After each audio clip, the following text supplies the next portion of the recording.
Avertissement, le milieu chaufferie est réservé aux professionnels formés car le milieu est potentiellement dangereux. Il y a un risque d'explosion, d'électrocution, d'intoxication mortelle au CO et de brûlures graves pour l'intervenant. Pour intervenir sur la conduite d'une chaudière vapeur, il faut avoir suivi la formation réglementaire et être habilité par l'employeur. Donc là, aujourd'hui, je vais contrôler donc le fonctionnement du manostadaire de ce brûleur. Donc je rappelle que pour intervenir sur une chaudière vapeur, il faut avoir suivi la formation sécurité de 3-4 jours. Là. Donc je rappelle que cette formation a pour but de préparer l'intervenant à manipuler la chaudière pour ne pas se faire exploser avec, parce qu'une chaudière vapeur c'est dangereux. Il faut bien sûr être habilité à intervenir dans une chaufferie vapeur par l'employeur. Donc là, je vais contrôler le manostadaire. Donc le manostadaire, il y a deux méthodes. Donc il y a la première méthode en fonctionnement.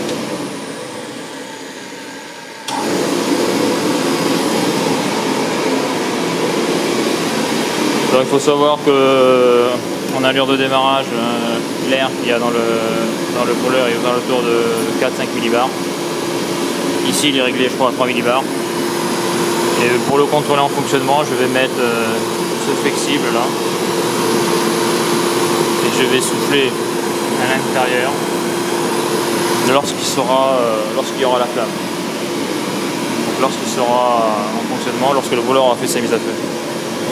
Donc le fait de faire ça, ici on a une prise de pression qui prend la pression là et l'autre, donc il y a une qui est bouchée et celle-là prend la pression, donc la pression atmosphérique. Donc ici là il y a un delta P.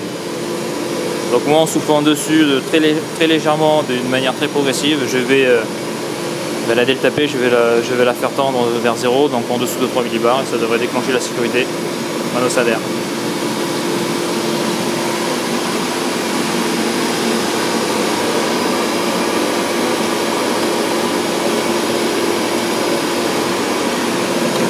Donc là il va faire la mise à feu.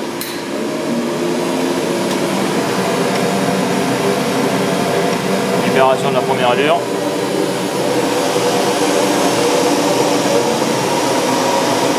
Voilà. Donc maintenant je vais faire la manip.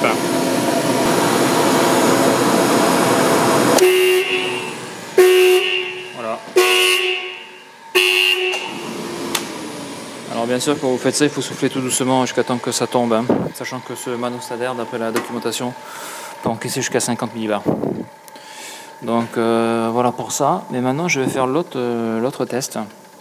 L'autre test, c'est que je vais faire en sorte que le manostadaire ne marche pas au démarrage. Donc pour ça, je vais couper le ventilateur du brûleur.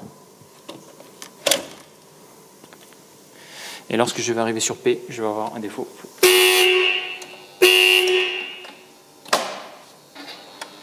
Voilà, donc là on voit que le coffre de sécurité tourne, mais on voit que le moteur est à l'arrêt. Donc obligatoirement, il n'y a pas de pression d'air. En tout cas, c'est la pression atmosphérique. Et dès qu'on va arriver sur P, ça devrait déclencher l'alarme. Voilà. Donc là on voit défaut P, donc P c'est le contrôle du pressostat, donc du manostadaire, qu'on peut appeler aussi pressostadaire. Donc juste pour information, souvent on dit manostat parce que les hauteurs, les pressions mesurées par cet appareil sont extrêmement faibles, c'est de l'ordre du millibar. Alors que souvent lorsqu'on met un pressostat on raisonne plutôt en bar, voire en dixième de bar.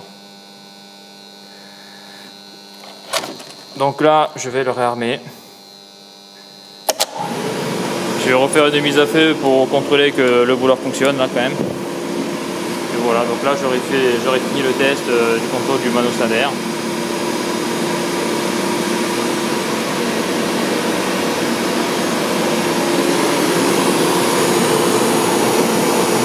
On le voit, il est réglé à 2,5. Entre 2,5 et 3.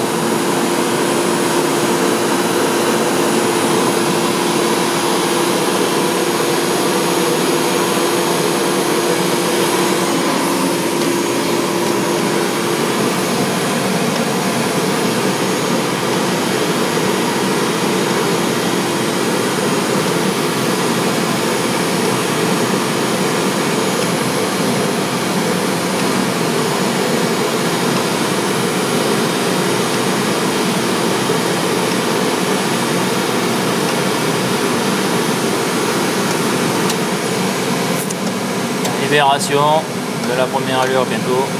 Enfin, libération torche d'allumage. Donc là il a fini son tour.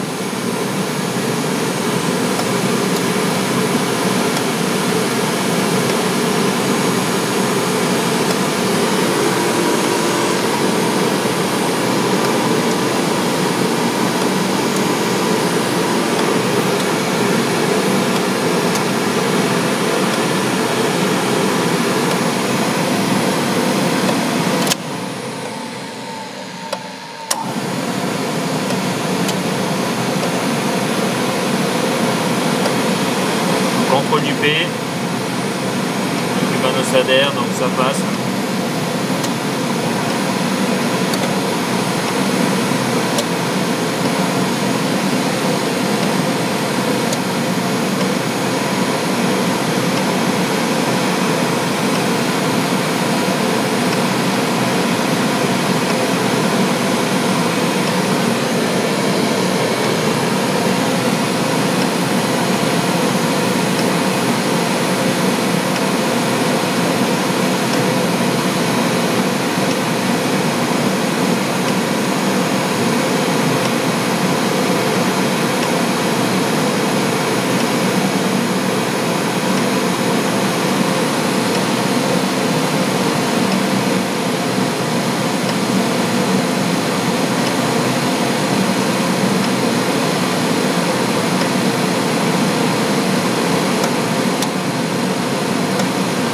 Bientôt libération d'un corps d'allumage.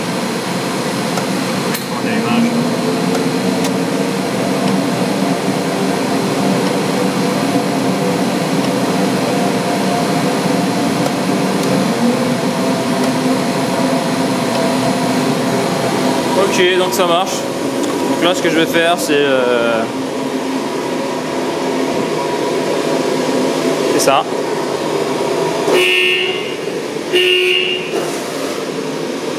Voilà.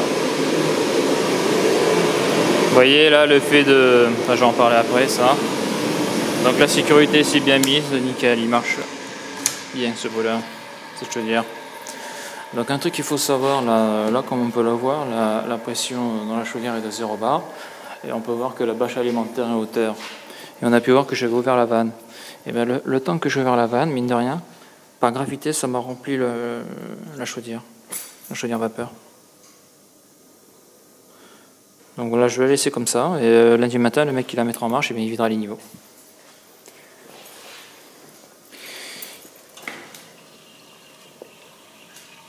Bon, je la vide un petit peu, parce que lorsque la chaudière va chauffer, le niveau va se dilater, l'eau va se dilater et va prendre plus de place. Je vais la vider jusqu'à ici. Là. Donc là, on voit ça coule.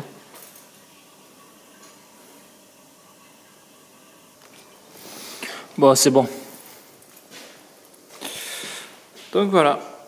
Et voilà, donc voilà pour cette sécurité là.